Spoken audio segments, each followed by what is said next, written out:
बिस्मिल्लाहिर्रहमानिर्रहीम।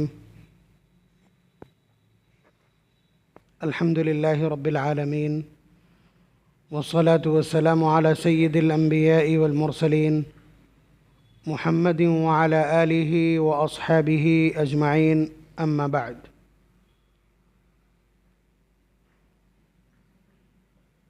अऊज़ु बिल्लाहि मिनश शैतानिर रजीम। बिस्मिल्लाहिर रहमानिर रहीम। फ़इज़ा नुफ़िख़ फ़िस्सूरि फ़ला अंसाब बैनहुम यौमइज़िन वला यतसाअलून फ़मन थक़ुलत मवाज़ीनुहु फ़उलाइका हुमुल मुफ़्लिहून।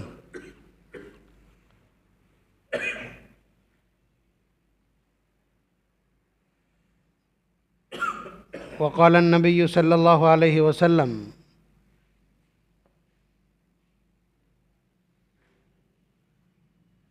कुन्तु नहैतुकुम अन ज़ियारतिल क़ुबूर फ़ज़ूरूहा फ़इन्नहा तुज़हिदु फ़िद्दुनिया व तुज़क्किरुल आख़िरह। रवाहु इब्न माजा व रवाहु मिशकात।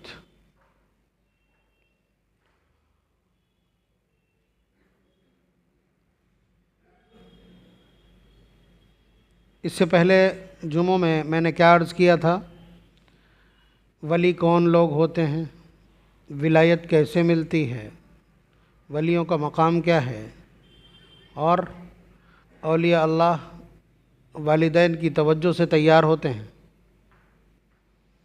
और औलिया अल्लाह के नाम पर दी हुई नज़र और नियाज़ कब कैसी नीयत हो तो उसके खाने का क्या हुक्म बनता है, ये सारी चीज़ें निकल गई।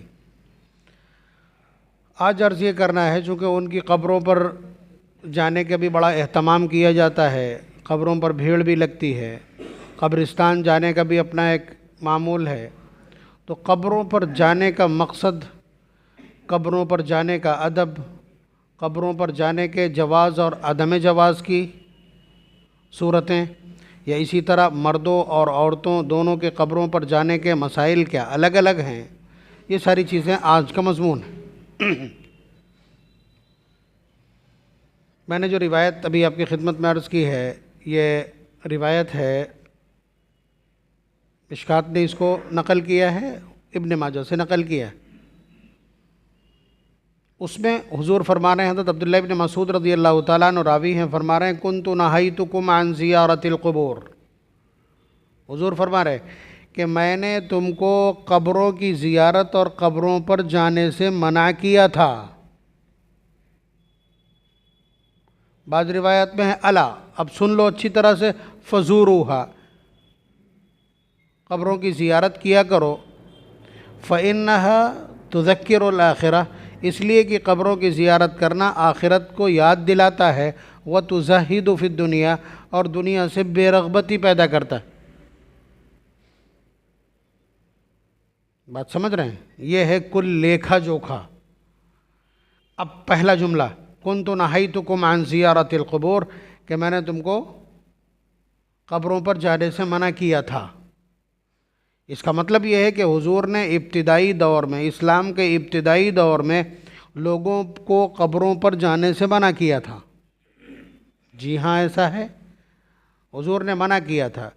इसलिए कि आम तौर से तबीयतें ऐसी हैं कि जो चीज़ें आपकी मान्यताओं का हिस्सा हों, आपके बिलीफ का हिस्सा हों, आपके अक़ीदे का हिस्सा हों, उनको खुरच के ख़त्म कर पाना, अगर आप बहुत ज़्यादा स्ट्रिक्ट नहीं हैं, मज़बूत नहीं हैं, अपनी तबीयत के एतबार से बहुत मज़बूत क़ुव्वत इरादी के मालिक नहीं हैं, दृढ़ इच्छा शक्ति आपके पास नहीं है, तो आम तौर से होता यह है कि फिसलने का अंदेशा रहता है। आप आम तौर से देख लीजिए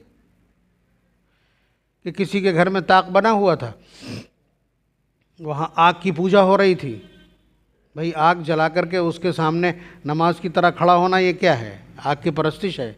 कोई कहता है इसमें फ़लाने मियाँ आते हैं, फ़लाने मियाँ आते हैं, जो भी मियाँ होंगे वो आग के बने हुए होंगे ना, आग वाला ही तो आग में आएगा, और आग से कौन बना है? व खलक़ल जन्न मिन मारिजिम मिन नार, शैतान को अल्लाह ने और जिन्नात को आग के अंगारे से पैदा किया, तो वो फायर फ्लेम में या आग के उस लौ में कौन आएगा?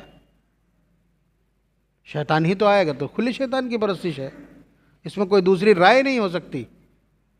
लेकिन कहने से बतलाने से बंद कर दिया गया, लेकिन फिर भी जुमेरात के दिन वहाँ जाके खड़े होने लगेंगे, सब कुछ समझाने बतलाने तस्लीम के बाद भी। तो ये जो खोट है ना दिल का, जिस तरह आप देख लीजिए, ये आप फतेहगढ़ में रहते हैं, फतेहगढ़ का हाल भी अकीदे के एतबार से बहुत अच्छा नहीं है, लेकिन जो बस्तियां जहां 2-2 4-4 मुसलमानों के घर हैं और बाकी गैर मुस्लिमीन के बीच में वो रहते हैं, तो आप देखिए उन्हें ईद बकरीद तो पता नहीं चलती, होली दिवाली ज़रूर कुछ ना कुछ वो कर लेते हैं। बात समझ रहे हैं? तो यही है कि जिस तरह के असरात में जो लोग कन्वर्टेड हैं उनके यहाँ इस तरह की कोई ना कोई शोशेबाजी अभी भी ज़िंदगी में बाकी है। मैं ये बहुत बड़े पस मंज़र के साथ कह रहा हूँ, ये कोई मेरा अपना तज्जिया नहीं। हज़रत शाह वलीउल्लाह साहब रहमतुल्लाह अलैह, अल-फौज़ुल कबीर, उनकी मारिकतुल आरा किताब है उसूल तफसीर में, जो बाकायदा हमारे दर्स में शामिल है और क्या नाम है, फाइनल ईयर से पहले वाले साल में पढ़ाई जाती है, जो सबसे अहम होता है। हिंदुस्तान की मैं हालत बतलाऊँ आपको कि हिंदुस्तान में असल में इस्लाम आया सूफ़ीज़म के ही रास्ते से। बात समझ रहे हैं आप? इब्तिदान हज़रात सहाबा किराम आए, लेकिन वो मालाबार का इलाका था, उसमें वो लोग रहे और वहाँ जो कुछ सिखाया उन लोगों ने सीखा। उसके बाद जो पूरे हिंदुस्तान के अंदर इस्लाम मुतारफ़ हुआ है वो सूफ़ीज़म, तसव्वुफ़ और एहसान व सुलूक के रास्ते से।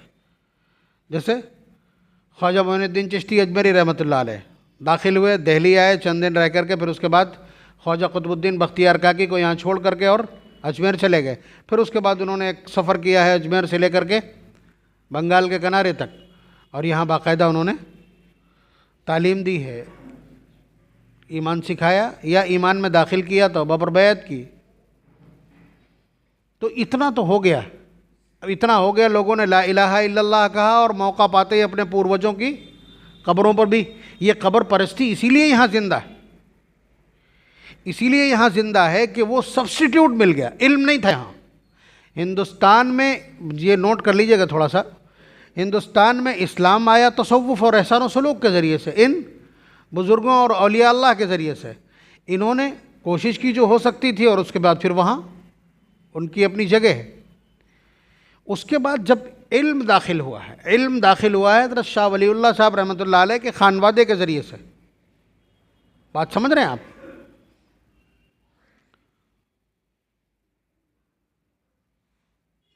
इल्म हदीस आया, फिर उसके बाद में जब इल्म के रास्ते से लोगों को दीन समझाया गया, इस्लाम समझाया गया, तो फिर उसकी ऑथेंटिसिटी बढ़ी है, उसका इस्तिनाद बढ़ा है और उसकी मजबूती पैदा हुई है, यानी चीज़ों को इल्म के रास्ते से। एक तो ये कि आप जाने क्या क्या सुने बैठे होंगे, अभी आपके दिमाग के अंदर जाने क्या क्या बैठा, क़यामत से पहले ये होगा, वो होगा, फलाना होगा, और जाने कितनी चीज़ों के सिलसिले में, हर चीज़ के सिलसिले में आपके पास निरी कहानियाँ होंगी, और औरतें रोज़ाना 10-20 कहानियाँ वज़ा करती हैं।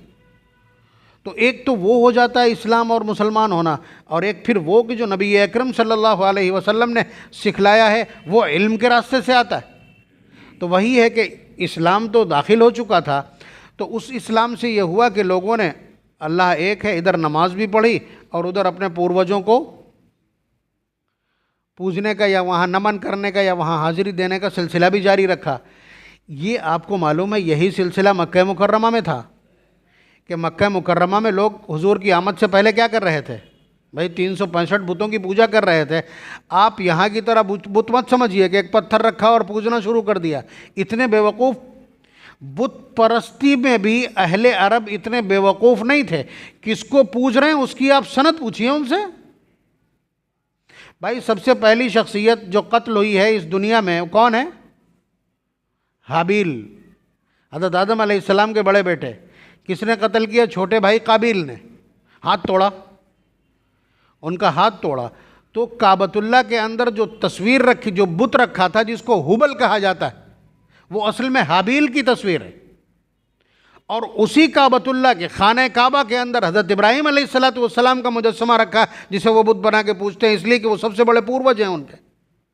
हज़रत इस्माईल अलैहिस्सलाम की औलाद हैं, बनु अम्बात हैं, ये अम्बात हैं मक्का मुकर्रमा के लोग, इसलिए हज़रत इस्माईल अलैहिस्सलाम की मूर्ति भी वहाँ रखी है। तो ऐसा नहीं है कि वो अपने पूर्वजों को नहीं, वो अपने पूर्वजों की परस्तिश कर ही रहे थे। तो इसीलिए हुजूर ने कहा कि कोई कब्र पर नहीं जाएगा, इसलिए कि मालूम है कि जब आदत और मिजाज ये बना हुआ है पूर्वजों को पूजने का, अपने पिछले बड़ों को पूजने और परस्तिश करने का, उनके सामने नमन करने का, उनके सामने जबीसाई करने का, जब ये मिजाज पहले से अहले अरब के अंदर है, तो अगर इनको कब्र पर जाने दिया जाएगा तो अब्बा को दफन करके आएंगे और फिर रोज़ाना पहुंचेंगे वहाँ, और जब उनके एहसानात या उनकी कमी खलेगी रोएंगे और गिर पड़ेंगे। तो ये सिलसिला उसी तरह जारी रहेगा। हुजूर ने फुल बैन किया उसको कि कोई कब्र पर नहीं जाएगा। बात समझ रहे हैं? एक मुद्दत तक ये सिलसिला चलता रहा। इधर हुजूर अकरम सल्लल्लाहु अलैहि वसल्लम ने लोगों को तौहीद सिखलाई कि अल्लाह एक है, उसके सिवा कोई कुछ नहीं है। ये सिखाया अपनी दरसगाह में दारे अरकम में बैठ करके, और सिखाते सिखाते शागिर्द ऐसे पैदा कर दिए कि बिलाल जैसा शागिर्द पैदा कर दिया कि उसके पैर में रस्सी बांधी गई और मक्के की तमाम गलियों में घुमाया गया, और सिर्फ इतना कहा गया तू अल्लाहु अहद कहना बंद कर दे, अल्लाह एक है, सिर्फ इतना कहना बंद कर दे, तुझे छोड़ देंगे। बिलाल की ज़ुबान से ये अल्फाज रुके नहीं।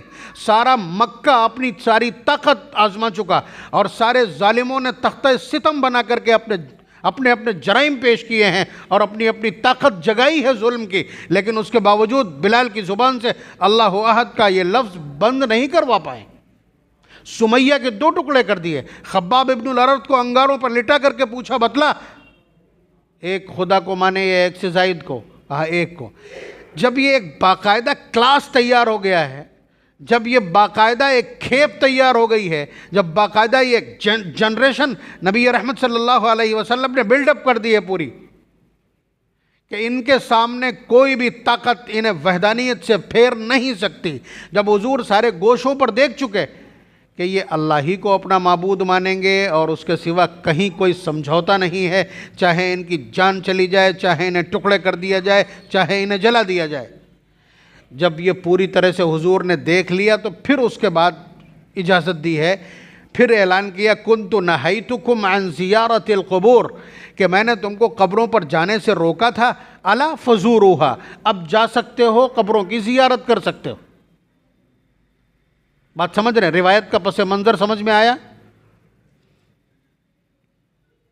अगले जो 2 जुमले हैं वो भी, अब ये कहेगा आदमी कि लो हम उर्स में जाते हैं, आप क्यों मना कर रहे हैं हमको, या हम किसी मेले में जा रहे हैं, आप क्यों मना कर रहे हो? अगले जुमले भी रिवायत के जहन में रखिएगा, क्या वो इस पर अप्लाई हो सकते हैं। हुजूर ने फरमाया कि कब्रों की ज़ियारत किया करो। क्यों?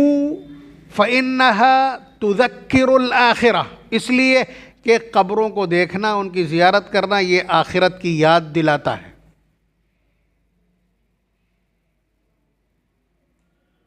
व तुज़हिदु फ़िद दुनिया, ये कनेक्टेड है आपस में दोनों जुमले। और दुनिया से बेरग़बती पैदा होती। देखिए दुनिया, सबसे बड़ा गुनाह क्या है, सबसे बड़ी बुराई क्या है, सबसे बड़ा मरज़ क्या है जो इंसान की रूह को लगता है? हुब्बुद दुनिया, दुनिया की मोहब्बत। बात समझ रहे हैं? और सबसे बड़ा अमल क्या है? सबसे बड़ा अमल क्या जिसके लिए अल्लाह ने पैदा किया? हुज़ूर फरमाते हैं इन्ना दुनिया खुलिक़त लकुम व इन्नकुम खुलिक़तुम लिल आखिरह, दुनिया तुम्हारे लिए पैदा की गई, तुम्हें आखिरत के लिए पैदा किया। आखिरत की याद ये सबसे बड़ा अमल है, आखिरत की तैयारी ये सबसे बड़ा अमल है, आखिरत का इस्तेहज़ार, आखिरत की याद रहना ये सबसे बड़ा अमल है, और दुनिया में दिल लगा लेना ये सबसे बड़ा मरज़ है। ये तमाम तालीमात का खुलासा और निचोड़ है। तो हुजूर ये फरमा रहे हैं कि जब तुम कब्र की ज़ियारत करोगे तो तुमको आखिरत याद आएगी और दुनिया से बेरग़बती पैदा होगी। अब आप बताइए ये काम कहाँ हो सकता है? वो संगे मरमर से बने हुए मज़ारात और आस्ताने जहाँ एसी लगी है, जहाँ सोने और चांदी की खनक और नोटों का अंबार दिखाई पड़ रहा हो, जहाँ लंगर दनादन चल रहा हो, और जहाँ खूबसूरत औरतें सजी संवरी घूम रही हों, वहाँ जाकर के आखिरत याद आएगी? देखिए मैं रिवायत का एप्लीकेशन आपकी खिदमत में अर्ज़ कर रहा हूँ। वहाँ जाकर के क्या आखिरत याद आएगी? वहाँ दुनिया से बेरग़बती पैदा होगी, या ये पैदा होगा कि हम भी कोई एक आस्ताना बना ले और बैठे बैठे करोड़ों के वारे नियारे कर दें? मतलब मैं रिवायत के ज़ैल में ही हूँ, अभी किसी से कुछ कहना अर्ज़ नहीं कर रहा हूँ। ये काम आप कब्रिस्तान में वालिद की कब्र के पास, चचा की कब्र के पास, अम्मी की कब्र के पास, खाला की कब्र के पास, दादी की कब्र के पास, दादा की कब्र के पास जब खड़े होंगे, उसके पटले टूट चुके होंगे और वो धंस चुकी होगी, उसमें मिट्टी होगी और चारों तरफ हू का आलम होगा। वहाँ खड़े होकर के जब आप उस कब्र की ज़ियारत करेंगे तो खुदा की कसम फ़इन्नहा तुज़क्किरुल आखिरा की ताबीर आँखों के सामने होगी। यह है आखिरत की याद दिलाने वाली कि हमारे दादा कितने ताकतवर आदमी थे, हमारे दादा तो मुलाजिम थे, हमारे दादा के पास तो सोने के इतने सिक्के थे, हमारे दादा के पास तो इतनी जायदादें थीं और आज इन्हें कोई पूछने वाला नहीं। वहाँ पहुँच करके आपको पता लगेगा कि ये दुनिया किसी के साथ वफादारी करने वाली नहीं, ये मताउल गुरूर है, ये धोखे का सौदा है।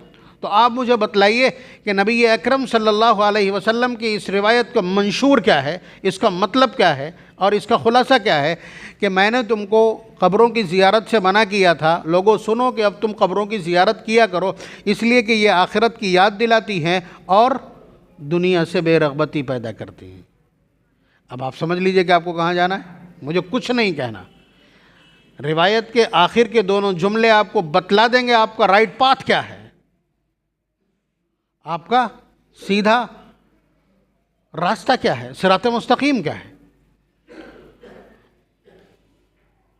यहाँ तक बात समझ ली गई होगी, यहाँ तक बात समझ ली गई होगी। एक रिवायत बड़ी दिलचस्प है, हालांकि उसके तह में जाना ख़तरनाक है। नबी अकरम सल्लल्लाहु अलैहि वसल्लम के एक अमल से इसका आगाज़ होता है। हुजूर के वालिद का इंतकाल तो जब आप 6 महीने के पेट के अंदर थे तभी हो गया था। वालिदा हुजूर को लेकर के ननिहाल वालों से मिलाने गई थी। मदीना मुनव्वरा में हुजूर की ननिहाल थी, बनु नज्जार में। वहाँ सबसे मुलाकात करा के और उसके बाद वापस लौट रही थी। रास्ते में एक जगह है, बयाबान में है, मकाम अबवा, वहाँ इंतकाल हो गया। हुजूर तने तनहा और एक बांदी। अब बतलाइए किस मुश्किल के साथ, एक तो पहले से यतीमी का और उसके बाद 4-6 साल की उम्र में इस तरह से माँ का भी साया उठ जाना, बड़ी सरासीमगी। लेकिन अल्लाह तबारक व तआला जिसकी परवरिश के ख़ुद ज़िम्मेदार हैं, ज़िम्मेदार सबके हैं, लेकिन उन्हें तो आखिरी पैगंबर बनाना था, इसलिए परवरिश करके यहाँ तक पहुँचाया। तो नबी अकरम सल्लल्लाहु अलैहि वसल्लम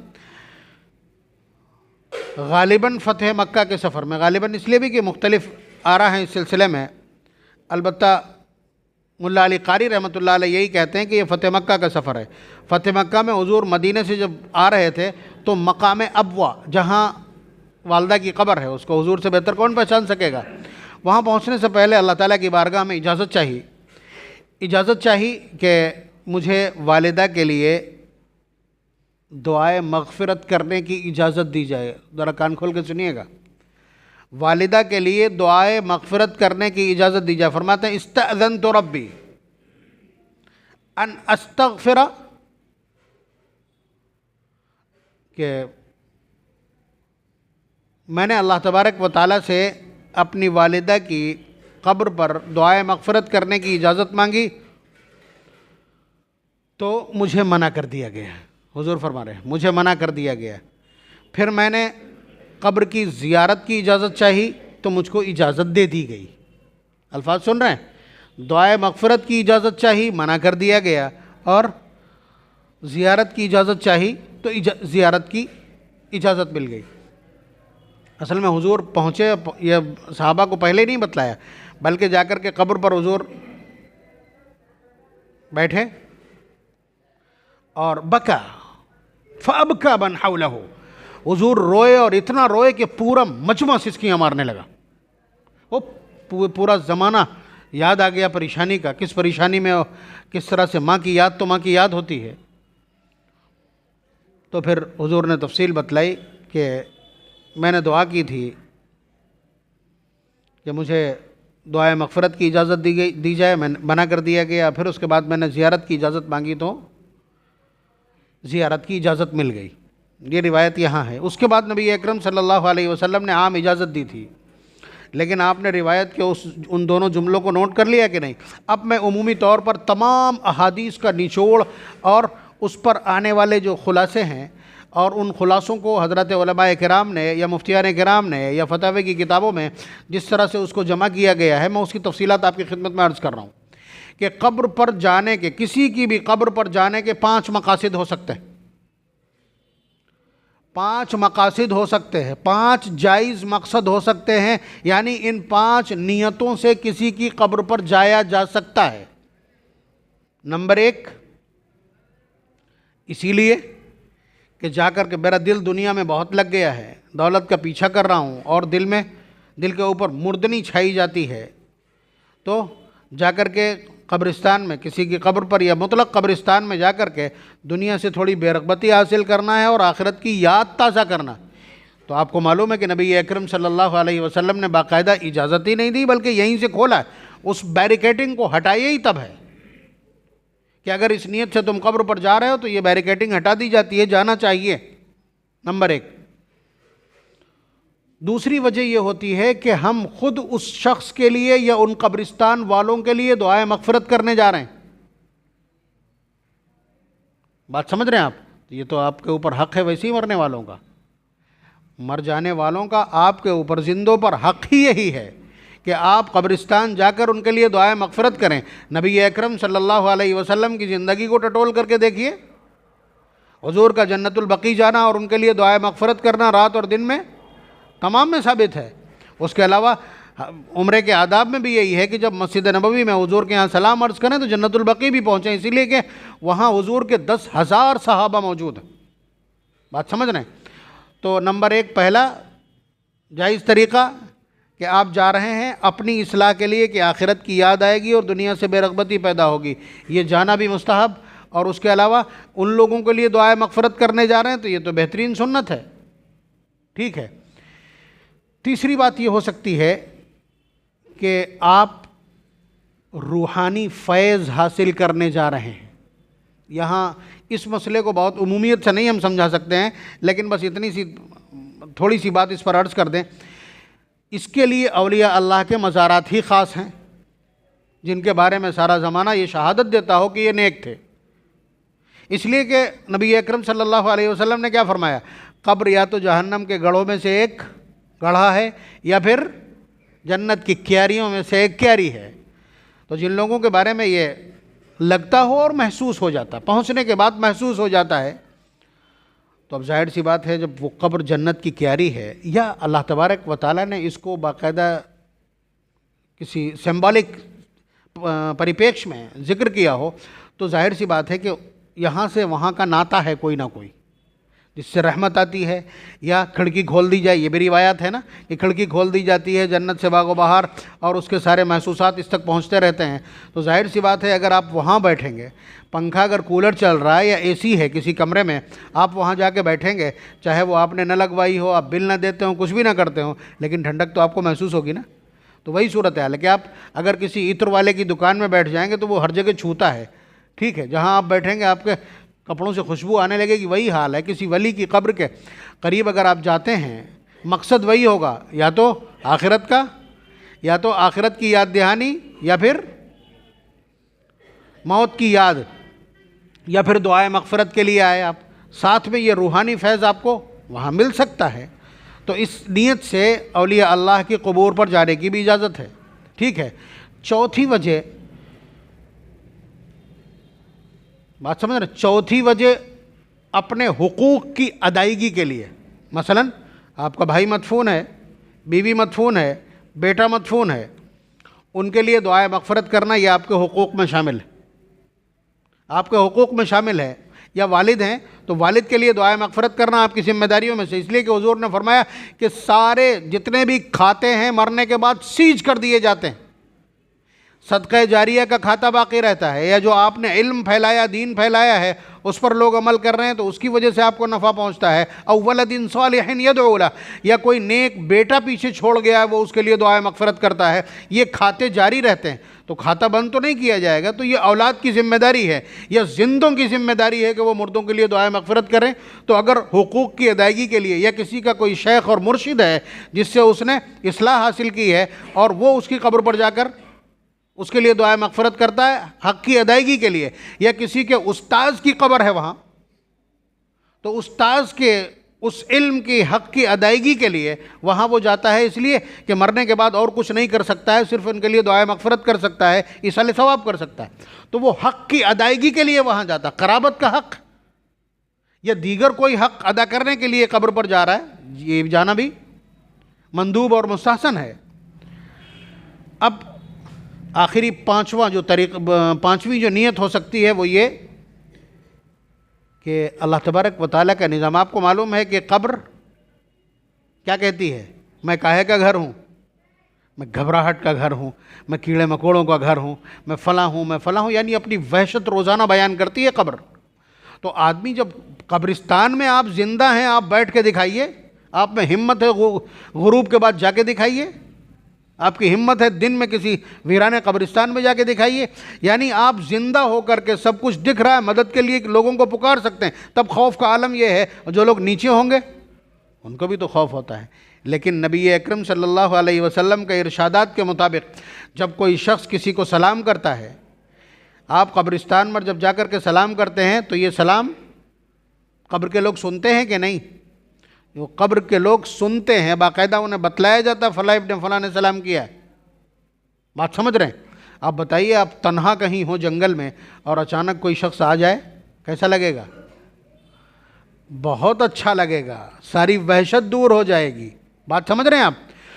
तो अगर कोई शख्स इस नीयत से जाता है कि कब्रिस्तान वालों की वहशत मेरे जाने से दूर हो जाएगी, मुआनसत पैदा होगी, यह भी उन्हीं मंदूब तरीक़ों में से एक तरीक़ा है। लेकिन बदकिस्मती हमारी और हमारे मुआशरे की यह है कि इन 5 में से कोई नीयत किसी की नहीं होती। अगर ये नीयत हो तो रोज़ाना या कम से कम हफ्ते में अपने कब्रिस्तान में तो जाएं, वालिदैन के यहाँ, कहीं नहीं।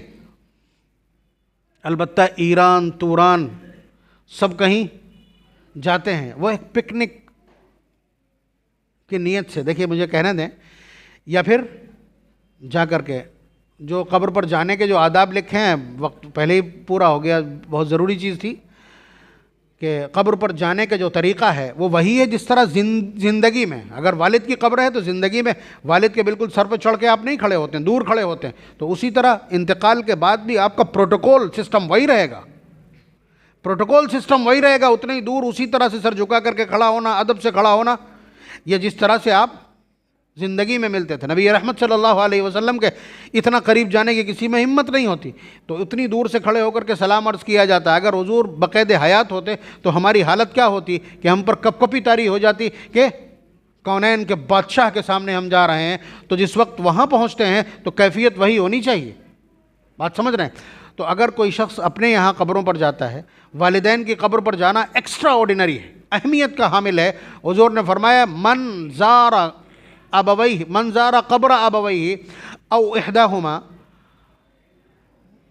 फ़ी कुल्ली जुमुआतिन, कि अगर कोई शख्स अपने वालिदैन की कब्र की ज़ियारत करे हर जुमे को, कुतिबा बर्रन, एक तो ये कि उसकी मग़फ़िरत हो जाएगी, गुफ़िरा लहू व कुतिबा बर्रन, उस ज़ियारत करने वाले औलाद की मग़फ़िरत कर दी जाएगी और साथ साथ उसको वालिदैन का फर्मा बरदार भी लिख दिया जाएगा। ये ख़तरा रहता है वालिदैन मुतमईन है या नहीं मुतमईन है, तो अगर ज़ियारत होती है तो अल्लाह तबारक व तआला उसके लिए ये लिख देते हैं। ये नबी का इरशाद है। हफ्ते में एक बार कब्रिस्तान जाना ये मंदूब, मुस्तहसन और मतलूब है, और उसके लिए भी जुमे का दिन मुस्तहसन है और उसके लिए भी सुबह का वक्त मुस्तहसन है। आप जाएं, कब्र किसी की कब्र पर हाजिरी हो तो कदमों की तरफ से जाएं और ठीक सीने के सामने खड़े हों, चेहरे के सामने, वहाँ जाकर के सलाम अर्ज़ करें, जो कुछ पढ़ना है पढ़ें। और उसके बाद बहुत बेहतर ये है कि जब दुआ मांगें तो दुआ की हयात आपकी क़िबला रुख होना चाहिए। अल्लाह तबारक व तआला हम सबको आदाब के साथ, अपने अक़ीदे तौहीद के हिसार के साथ उसको महफूज रखते हुए कब्रों की ज़ियारत की तौफ़ीक़ नसीब फ़रमाए, कब्रिस्तान जाने वाला बनाए और अपनी आखिरत को याद रखने वाला बनाए और दुनिया से बेरग़बती अपने दिलों के अंदर पैदा करने की तरबियत हासिल करने वाला और उसकी कोशिश करने वाला बनाए। व आखिर दावाना अनिल हम्दुलिल्लाहि रब्बिल आलमीन।